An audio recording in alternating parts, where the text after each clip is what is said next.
Hazel! Bakit ka nakipagkita kay Hazel nang hindi mo sinasabi sa akin? Ayoko lang naman madagdagan pa yung iniisip mo.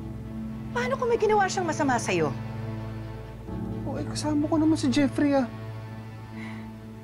Eh kung may dala siyang tauhan nung nagkita kayo tapos binugbog si Jeffrey, tapos tinakas ka na naman ulit.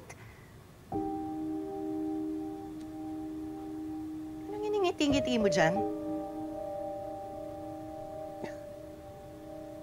Takot ka palang malayo ako sa'yo, eh. Manuel, ha?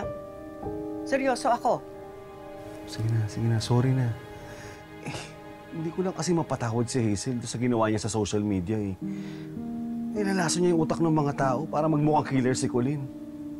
Sa tingin mo ba? May magagawa yung pakikipagkita mo sa kanya? Tingnan mo nga ngayon, no? Nakipagkita ka nga, o anong nangyari?